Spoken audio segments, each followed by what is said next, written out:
रणदीप सुरजेवाला द्वारा बीजेपी को श्राप देने वाले बयान पर राजनीति गरमाई। लोकसभा सांसद नायब सैनी और हैफेड हरियाणा के चेयरमैन कैलाश भगत ने दी अपनी प्रतिक्रिया।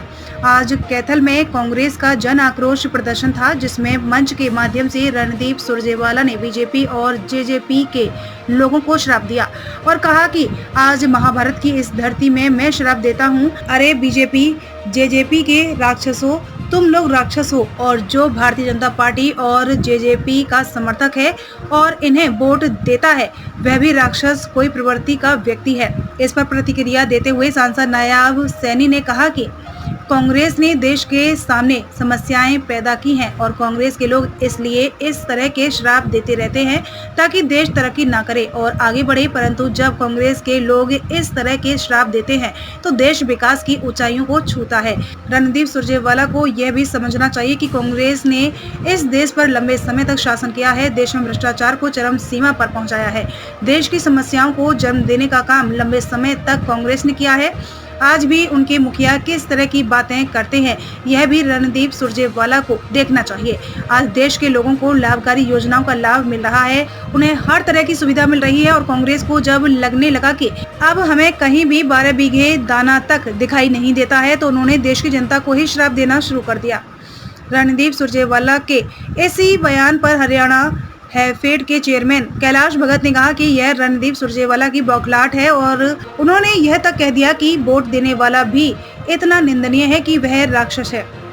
उन्होंने तो आज पूरी जनता को ही नकार दिया है। आज उन्होंने जो बीजेपी को वोट देता है उसे राक्षस की संज्ञा दी है, क्योंकि वोट लोग भाईचारे में देते हैं और कौन किसको वोट देता है यह उसका अधिकार है, परंतु जो उन्होंने शब्द इस्तेमाल किए हैं उन्होंने तो पूरी जनता को ही राक्षस की डिग्री दे दी।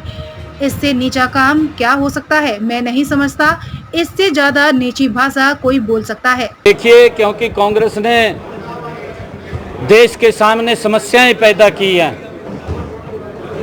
सुरजेवाला साहब बड़े सीनियर लीडर हैं और वो इस प्रकार का कांग्रेस के लोग श्राप देते रहते हैं कि देश विकास की गति के ऊपर आगे ना बढ़े, और जब कांग्रेस के लोग इस प्रकार का श्राप देते हैं तो देश विकास की ऊंचाइयों को छूता है। क्योंकि रणदीप सुरजेवाला को यह भी समझना चाहिए कि देश के ऊपर लंबे समय तक कांग्रेस ने शासन किया है, देश के अंदर चरम के ऊपर भ्रष्टाचार पहुंचा है, देश की समस्याओं को जन्म देने का काम कांग्रेस ने लंबे समय के शासनकाल के अंदर किया है। कांग्रेस जब चुनाव आता था इस प्रकार की बात करती थी कि हम गरीबी हटाएंगे, परंतु लगातार गरीब को और गरीब करने का काम वो रणदीप सुरजेवाला की पार्टी ने किया है। अभी भी जो उनके मुखिया हैं किस प्रकार की बात करते हैं ये रणदीप सुरजेवाला को देखना चाहिए। उनके मुखिया ने राहुल गांधी साहब बोलता है कि उनका संविधान को तोड़ने की बात उन्होंने की है और अब भारत मां के टुकड़ों की बात की है, लोकतंत्र की हत्या की बात उन्होंने की है। उनका विश्वास इस देश के विकास में नहीं है और इसी कारण से देश की जनता का विश्वास कांग्रेस पार्टी से विमुख हो गया है। आदरणीय नरेंद्र मोदी जी के नेतृत्व में देश विकास की ऊंचाइयों को छू रहा है और ये लोग जब इनको भ्रष्टाचार करने के ऊपर अंकुश हुआ है, जब इनके ऊपर तरह तरह के गरीब व्यक्ति तक लाभ पहुंचना शुरू हुआ है, चाहे वो आयुष्मान कार्ड है, चाहे वो प्रधानमंत्री आवास योजना है, प्रधानमंत्री उज्ज्वला योजना है, हर घर के अंदर नल और स्वच्छ जल है, जब इस प्रकार की जब योजनाएं लोगों को मिलना शुरू हुई है और कांग्रेस को लगने लगा कि अब हमारा कहीं भी 12 बीघे में दाना दिखाई नहीं देता, तो वो देश की जनता को ही श्राप देना शुरू कर देते हैं। जिस प्रकार से राहुल गांधी ने ओबीसी के लोगों का वोट लेते हैं और उन्हीं को ही भला बुरा बोलते हैं, इसी प्रकार से रणदीप सुरजेवाला भी उसी के साथ बैठ करके थाली में खाता है और जब खाता है तो उसका असर भी रणदीप सुरजेवाला के ऊपर है और तभी इस शराब की बात कर रहा है। तो उनकी एक बौखलाहट है। यदि कोई आदमी ये बात कहता है कि वोट देने वाला भी निर्दलीय है, वोट देने वाला इतना निंदनीय है कि वो भी क्रूरता का काम कर रहा है, तो वही पब्लिक, हम सब पब्लिक में हैं, कौन किसको वोट देता है, कौन किसको वोट नहीं देता, उन्होंने तो पूरी जनता को ही नकार दिया। आज राक्षस की संज्ञा दे दी, एक राक्षस की संज्ञा दे के और ये कह दिया कि जो भारतीय जनता पार्टी को वोट देते हैं वो भी राक्षस ही हैं।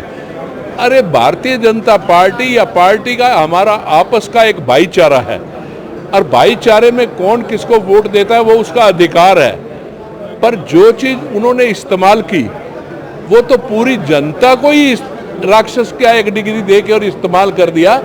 इससे नीचा काम क्या हो सकता है? मैं नहीं समझता कि इससे नीचे कोई भाषा कोई बोल सकता है। 17-18 किलोमीटर चिलचिलाती गर्मी में जहां लोग बेहोश हो रहे थे, शैलजा जी, किरण जी और मैं चलकर मुख्यमंत्री के निवास तक गए। क्यों? क्या तकलीफ थी? क्योंकि हरियाणा के 11,22,000 नौजवान जो सीईटी के पेपर में सरपंच साहब बैठे थे, जो हमारे बच्चे, हमारी बेटी और बेटियां हैं, जिनको पढ़ा लिखा कर पाल पोस कर हमने बड़ा किया इस उम्मीद से कि कल को उन्हें रोजगार मिलेगा तो हमारे घर का खर्चा चलाने में हमारी मदद करेंगे। उन बच्चों की आत्मा रो रही थी, उन बच्चों की आत्मा रोती है। वो बच्चे चिलचिलाती धूप से मेरी बहन नहीं डरते। वो बच्चे दुष्यंत चौटाला और मनोहर लाल खट्टर के अत्याचार से डरते हैं, वो उनके सताए हुए। उन्हें मौका नहीं मिल रहा जिंदगी में। उनके पेपर को, उनके भविष्य को मनोहर लाल खट्टर और दुष्यंत चौटाला मंडी में बोली लगाकर बेच रहे हैं। इसलिए 17 किलोमीटर हम पैदल चलकर गए थे। उस जालिम का दरवाजा खटखटाने के लिए, झोली फैलाकर उन बच्चों के लिए, हमारी बेटियों और बेटों के लिए न्याय मांगने के लिए। नौकरी मत दो, मौका तो दो नौकरी में बैठने का, आप तो मौका भी छीन रहे हो। अरे राक्षसों, भाजपा जजप्पा के राक्षसों, राक्षस हो तुम लोग। भारतीय जनता पार्टी को जो वोट देता है और भारतीय जनता पार्टी का जो समर्थक है वो राक्षस प्रवृत्ति का व्यक्ति है। मैं आज महाभारत की इस धरती से श्राप देता हूं। जाकर पूछना है तो उस बच्चे के, उस बिटिया के, उस बेटे के मां बाप से पूछो, तो कहता मौका तो दो, नौकरी मत देना, जब मिलेगी मिल जाएगी यार, पेपर में बैठने की इजाजत तो दो। 3,59,000 बच्चे पास हैं काका, उनका क्या कसूर है? 4 साल में पेपर पास किया। अब खट्टर साहब कहते हैं तुम्हें पेपर में बैठने की इजाजत नहीं, इसलिए हम पैदल चल कर गए। और ये सारा जो है, ये सारा एक, इसको पता मैं क्या कहता हूं? पत्रकार साथी बैठे, खट्टर साहब कहते हैं ना मैं किस चीज का काल हूं, भ्रष्टाचार का काल हूं। ये भ्रष्टाचार का मनोहर काल है, ये भ्रष्टाचार का मनोहर काल है। भयंकर भयमुक्त भ्रष्टाचार। 3 वो जैसे मोदी क्या करे ना, ABCDEF, तो आज मैं भी बनाता हूं भय भय भय, भयमुक्त भयंकर भ्रष्टाचार का मनोहर काल है ये है असली बात। और इसलिए मैं आप सबको कहता हूं, प्रॉपर्टी बेचने और खरीदने के लिए संपर्क करें फेयर डील प्रॉपर्टीज।